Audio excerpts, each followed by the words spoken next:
So because people are being thrust into self-isolation and quarantine, all of a sudden we've got families and couples living on top of each other.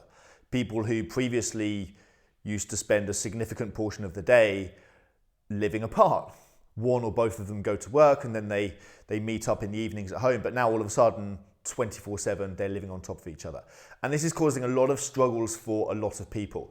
Now at Chase Life, we specialize in binge and emotional eating. However, what we fundamentally do is emotional and behavioral change, because as part of fixing that problem, obviously we have to deal with all of the internal conflicts and emotional struggles that people have, whether it's low self-worth or stress and overwhelm at work or relationship stuff.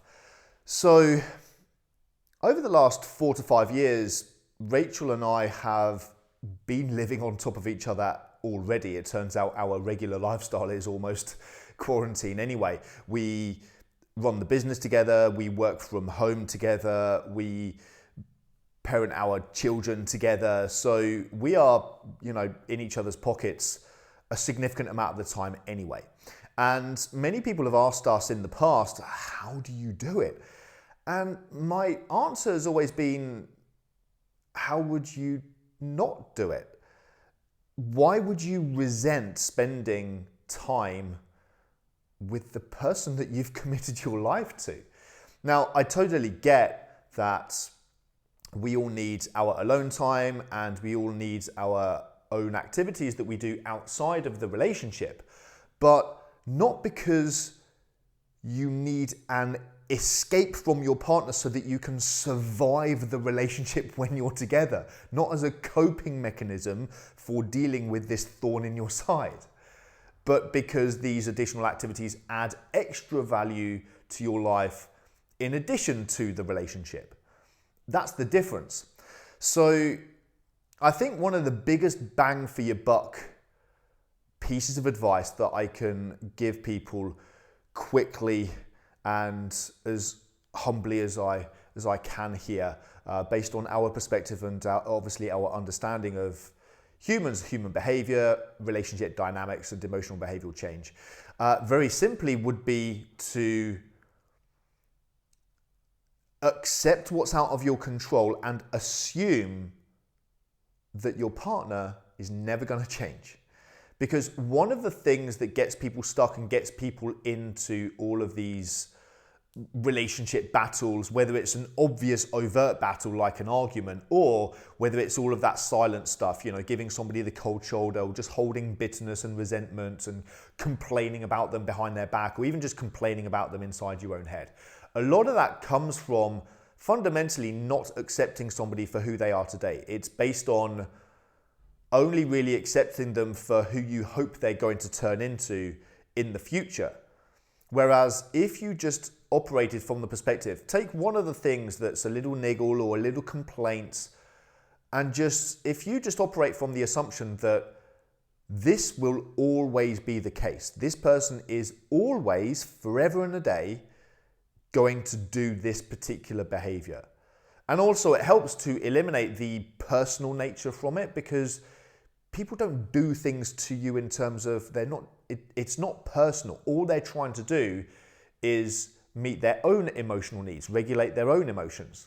So it's never a personal attack on who you are and your identity and your self-worth. It's just them trying to manage their emotions, just like you have your habitual ways of managing your emotions. So starting from that perspective of understanding it's not personal, it's just them trying to regulate their own emotions. But also from the assumption that this person is never going to change. Now, can they change? Do people change? Absolutely. But can we guarantee that? No. And this is where people get stuck, is that they are trying to control things that are out of their control, and they're getting stuck in what I call the if only movie, right?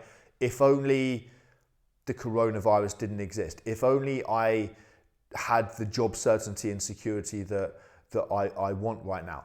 If only my partner would stop doing X, Y, and Z, or start doing ABC. If only, if only, if only, if only. Well, all of those if only internal movies that you're playing inside your mind, it's a complete waste of life.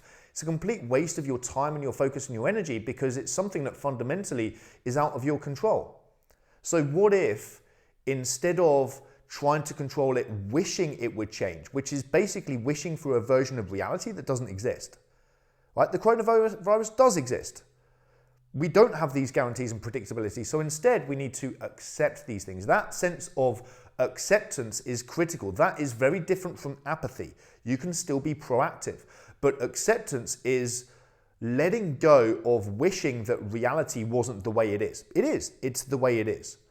And you can't control other people. In a relationship, at best, you have a certain degree of influence, but influence still isn't control. You can't control another human being.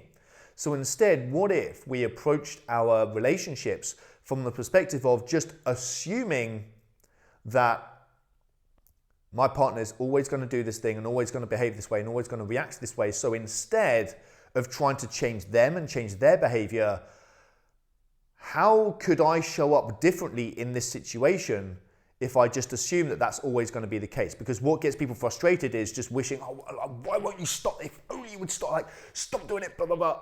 All of that kind of stuff, even if it's not out loud, it's inside their own head.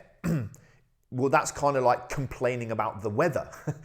Right? You see how kind of futile that is and how much of a waste of energy it is. But what that does is it creates all of this stress and angst inside, and then people react externally based on their emotional state. A lot of people think that they make decisions based on logic, but nobody does.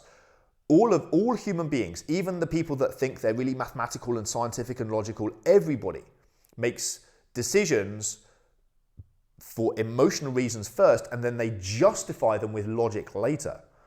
So if you're in a state of stress and angst and frustration, then you're gonna come up with all of these other behaviors, and that's what then leads to using weapons in relationships. Or, if you don't want to use the word weapons as in attacking and arguing and criticizing, but there can also be all of these subtle versions, right? Like giving people the cold shoulder and sulking, for example, or just holding bitterness and resentment, or, maybe kind of storing something later to try to use and bring up at a later date, all of which is fundamentally all driven by this desire to try to control something or someone that fundamentally is out of your control. You can't control them. So what if you just accepted them? Because guess what? That's what unconditional love is.